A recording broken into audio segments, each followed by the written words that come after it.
ça secoue sec. Ce sont les agitateurs du Hainaut sur CNO. CNO. De retour sur CNO. Bonjour Kevin. Bonjour Marie-Laure.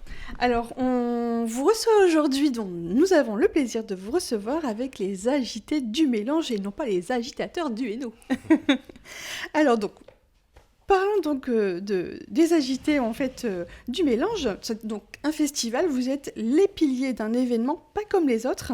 C'est un festival qui est quand même ancré dans les valeurs humaines fortes.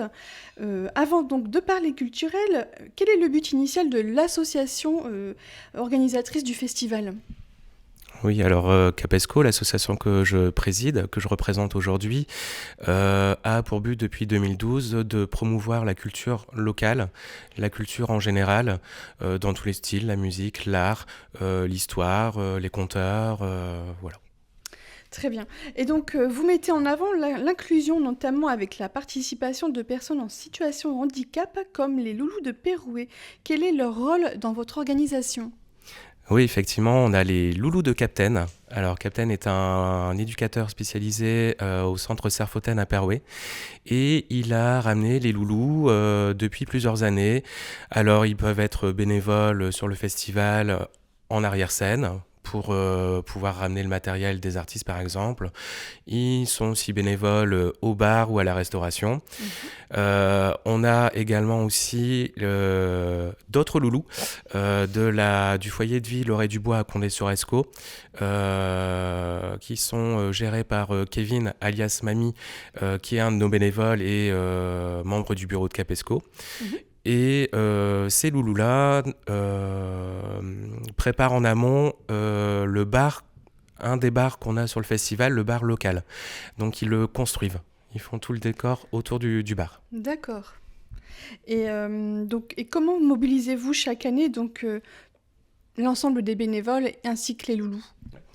Alors, les bénévoles, on essaye d'avoir une réunion par année pour les remercier de l'année précédente, d'être venus participer au festival. Et ensuite, on fait des petits mailings, on leur donne les petites nouveautés, les petites choses qu'on peut leur apporter en amont avant de l'apporter au public.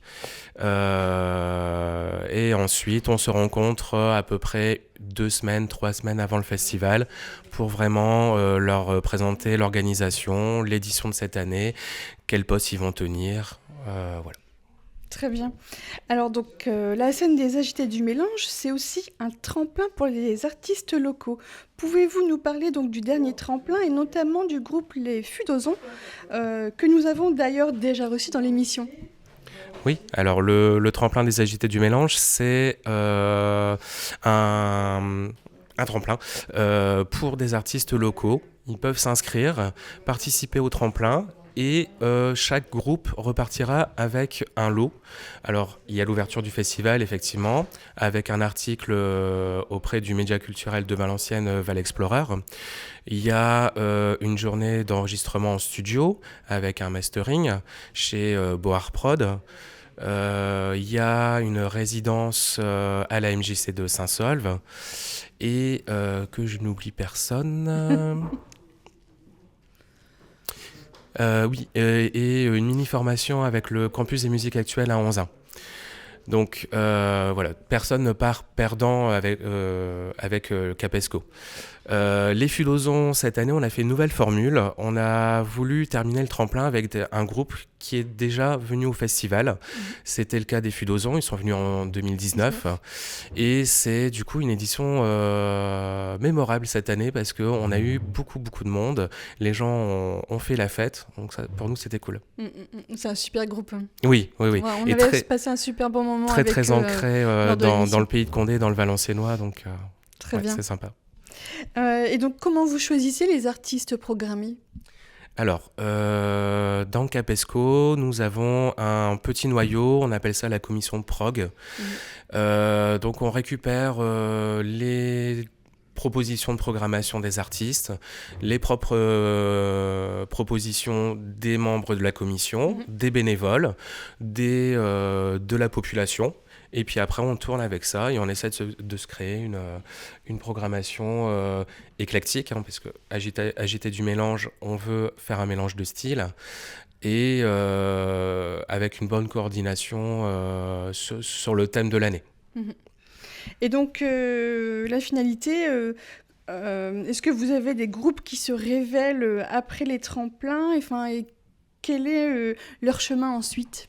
Alors c'est vrai on essaye d'avoir tendance à suivre les groupes qu'on a eu au tremplin. Je peux vous donner l'exemple cette année, en tout cas là très très actuellement, Another Band qui a gagné le tremplin l'année passée, ont sorti un nouveau clip. Donc c'est super sympa pour nous. Hors tremplin, on a Big Def Amigo qui est passé l'année passée sur le festival, qui vient de sortir aussi un nouveau clip. Donc c'est vrai qu'on essaye de les suivre et on essaye de connaître leur situation actuelle, et je pense que ça peut être un bon tremplin pour eux dans la suite de leur aventure. J'imagine. Et donc, alors, le festival est né d'une belle fusion entre deux territoires. Donc, en 2015, les festivals de Condé et de Fresnes ont fusionné pour créer les Agités du Mélange. Et qu'est-ce qui a motivé cette union? Alors effectivement, Capesco a organisé le Festival du Mélange à Condé. Et à Fresnes, il y avait le festival Agitation Générale. Et en 2015, selon la situation économique qu'on a pu connaître, on ne pouvait plus faire à Condé, faire à Fresnes. Et en même temps, à Fresnes, il y avait la création du quartier d'art. Donc c'était un bon moyen en fait de fusionner les deux festivals en agité du mélange et de faire vivre le lieu, le quartier d'art à Fresnes-sur-Escaut. Et on est là depuis 2015, à part les éditions de 2021, 2022, 2023, où malheureusement il y avait un affaissement du parvis du quartier, et donc on n'a pas pu faire le festival sur place. D'accord. Et qu'est-ce que cette fusion a permis d'amplifier ou de développer dans le projet? Alors, la fusion a permis en fait à Capesco d'organiser le festival des Agités du Mélange avec la ville de Fresnes, la municipalité de la ville de Fresnes. Donc ça nous a permis d'avoir un meilleur budget aussi, un plus grand public. Un plus grand public, effectivement, et donc de pouvoir avoir des plus belles têtes d'affiche nationales, par exemple. On a eu Old Lave, Ben Oncle Sol, qui sont venus international également avec Napalm Death. Donc ça permet d'avoir un plus gros budget, d'avoir un plus gros public aussi ciblé, et le fait qu'on reste gratuit ramène beaucoup de monde. Tout à fait. Donc aujourd'hui, c'est les 10 ans d'agitation qui se fêtent. Donc qu'est-ce que ça représente pour vous, ces 10 ans? 10 ans, on est super heureux d'avoir tenu 10 ans. Et j'espère plus, parce que on s'était dit, bon allez, 1 an, 2 ans, et au final, ça continue, et ça c'est super. Les gens sont fidèles au festival, et on est hyper contents de ce résultat. Alors, est-ce qu'il y aura des nouveautés spécifiques pour cette édition d'anniversaire? On a eu plusieurs ateliers cette année avec Dorothée Perry qui s'occupe du quartier. Des ateliers donc de confection de costumes qu'on mettra à disposition des festivaliers pour le concert des Marcel et son orchestre. Il y a eu aussi un atelier avec Laurent Houssin, un illustrateur et créateur de BD. Il a fait les illustrations de certains albums de Marcel et son orchestre. D'accord. Donc on a centré cet atelier dessus. Les personnes qui étaient à l'atelier ont créé des bandes dessinées par rapport au texte des Marcel. Excellent. Et ce sera du coup exposé sur les grandes vitres du quartier à tout le public.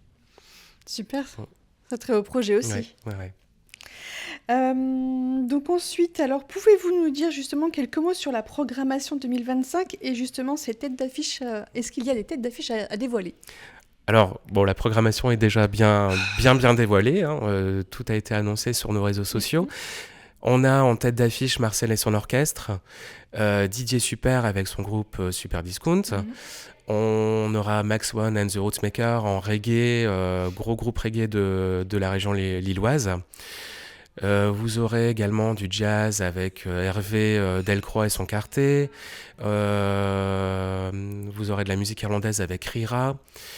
La musique metal rock avec Dadabovic, groupe très local, valenciennois. Phoenix Crew, groupe de rap de Maubeuge. Le Bruit des Pavés, un groupe valenciennois également. Laurent Bulto qui va jouer avec Solo Songs Trio, groupe valenciennois. Qu'est-ce que j'oublie? J'en oublie sûrement. Mais voilà, ce qu'on prône, c'est le mélange des styles. Bien sûr, Mathilde Kaori qui a gagné le tremplin cette année, qui fera l'ouverture du festival. Très bien. Et on avait évoqué aussi ensemble donc l'ouverture en fait qui se fait le vendredi 20 juin. Donc il y a l'école de musique de Fresnes-sur-Escaut et aussi les enfants qui interviennent pour l'art plastique, c'est ça? Vous pouvez nous en dire plus? Oui, le vendredi, c'est un temps de vernissage, un temps de réception de la population, du public, des élus.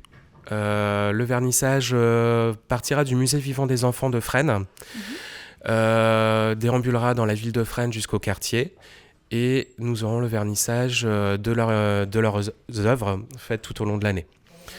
Il y aura aussi Benjamin Descosprey qui va commencer une fresque qui sera participative et tout le long du week-end du festival. Très bien. Voilà. Donc le festival se déroule sur 3 jours. 3 jours, c'est ça. Vendredi, samedi et dimanche. Donc 20, 21 et 22 juin. C'est bien ça. D'accord. Donc alors ensuite, un événement donc, de cette ampleur, ça ne se construit pas seul. Vous avez forcément des soutiens. Et qui sont ces soutiens majeurs du festival aujourd'hui ? Alors, on a des soutiens effectivement institutionnels comme la région, les Hauts-de-France, Valenciennes Métropole, la ville de Fresnes qui nous soutient également. Nous cherchons des subventions un peu partout.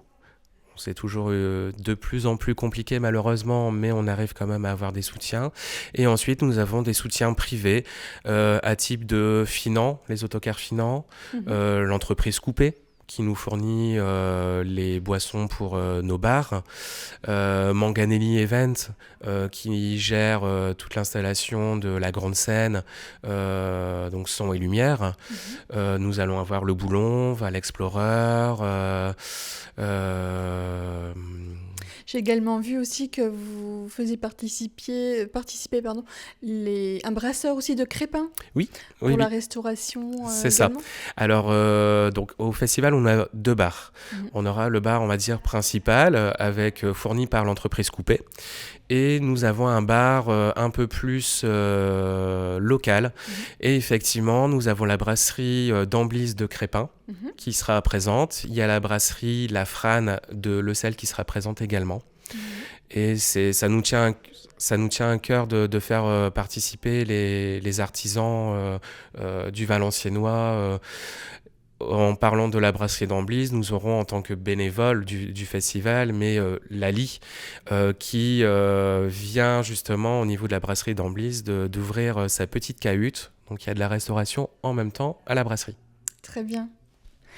Alors donc pour finir, donc quelle importance sont les réseaux sociaux dans la visibilité et sur le lien avec le public ? Alors ça a une grande importance. Je parle en connaissance de cause parce que je suis la personne en charge des réseaux sociaux. Ça permet d'avoir une visibilité très loin. Surtout quand on annonce des groupes comme Marcel et son orchestre par exemple. Ça fait vivre l'événement tout au long de l'année aussi. On a pas mal de commentaires, des personnes qui partagent. Et donc, le petit réseau se fait et ça permet de faire venir du monde. Ça grandit, c'est ça, ouais. Tout à fait. Donc, il nous reste à vous dire rendez-vous aux Agités du Mélange pour vivre un moment d'union, de musique et de partage à Fresnes-sur-Escaut. Rendez-vous donc le vendredi 20 juin, samedi 21 juin et dimanche 22 juin. Et vous pouvez. découvrir l'affiche, voilà, et retrouver donc sur les réseaux, sur Facebook, Instagram, les agités du mélange sur tous les réseaux. On se retrouve à tout de suite. Vous avez aussi la possibilité de nous retrouver sur Facebook Live, YouTube Live et désormais sur notre application CNO. Ça secoue sec. Ce sont les agitateurs du Hainaut sur CNO. CNO.